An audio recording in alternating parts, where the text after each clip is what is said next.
Deputado Paulo Ganimi termina esta sessão plenária virtual, sessão extraordinária, em que os deputados finalizaram a discussão da medida provisória 975 de 2020, que institui o Programa Emergencial de Acesso a Crédito. A ideia desse programa é preservar empresas de pequeno e médio porte diante dos impactos econômicos decorrentes da pandemia de coronavírus no Brasil.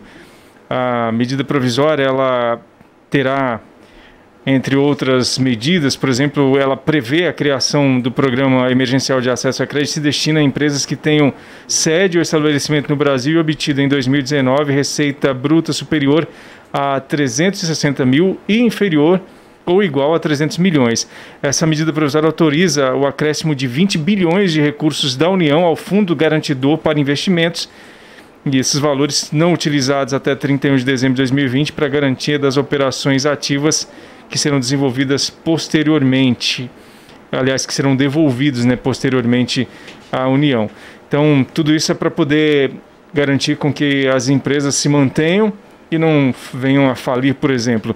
E nesse caso, é um momento de dificuldade de crédito, aí o governo acaba, com a medida provisória também, criando um fundo garantidor para investimentos, porque normalmente em crise os bancos, enfim, quem empresta acaba sendo mais avesso a riscos. Então, uma maneira de fornecer uma garantia para que haja crédito também, para que as empresas possam ter a condição de participar desse programa emergencial de acesso e aí poder ter o acesso ao dinheiro, ao recurso que vai ajudar e de maneira que haja algum outro fundo para poder garantir esse empréstimo, para garantir que o crédito mesmo seja disponível e que as empresas possam acessá-lo. Enfim, amanhã vai ter a votação, aí tem também possibilidade de modificações do texto que foi apresentado, ainda tem emendas de plenário, lembrando que essas medidas provisórias que estão tramitando agora nesse período da pandemia, elas já estão tramitando numa moda antiga. Antigamente não precisava de ter aquela comissão mista, ou pelo menos era prevista, mas não havia prática de se debater as medidas provisórias antes na comissão mista de senadores e deputados.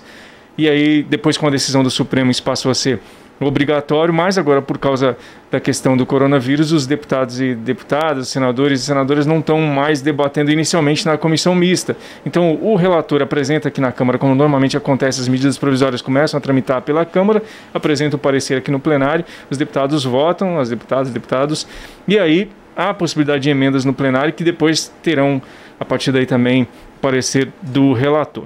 Mais cedo foi concluída uma votação de um projeto que já tinha passado aqui pela Câmara, que tinha ido ao Senado, os senadores fizeram modificações e voltou para cá.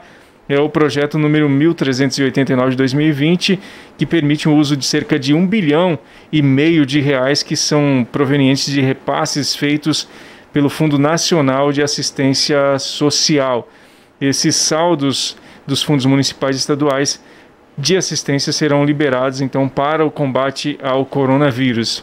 Esse projeto já vai para a sanção do presidente da República. Ainda mais cedo houve a aprovação de um decreto legislativo que trata da ratificação do texto do Protocolo de Nagoya sobre acesso a recursos genéticos e repartição justa e equitativa dos benefícios derivados de sua utilização, a Convenção sobre Diversidade Biológica, que foi concluída na 10ª reunião da Conferência das Partes da Convenção, aliás, na Convenção, que ocorreu em outubro de 2010, é a COP10, e a adesão do Brasil foi assinada em 2 de fevereiro de 2011 em Nova York. E aí, com a ratificação da Câmara, falta o Senado.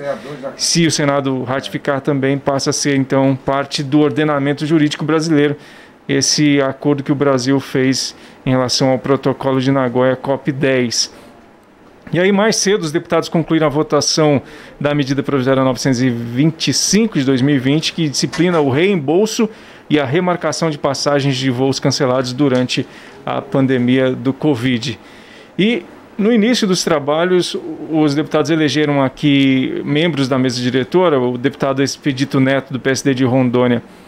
Ele e o deputado Paulão vão ocupar, respectivamente, o cargo, o deputado Expedito, de terceiro secretário da mesa diretora, e o deputado Paulão, do PT de Alagoas, é o quarto suplente da mesa diretora. É um resumo do que os deputados fizeram hoje. Amanhã tem mais sessão, você é convidado a acompanhar de pertinho para ficar por dentro de tudo que é debatido e votado aqui, que certamente vai ter implicação direta sobre a sua vida. Muito obrigado a você que nos ouve na Rádio Câmara, acompanha pela internet e também está aqui sintonizado na TV Câmara. Muito boa noite e até a próxima.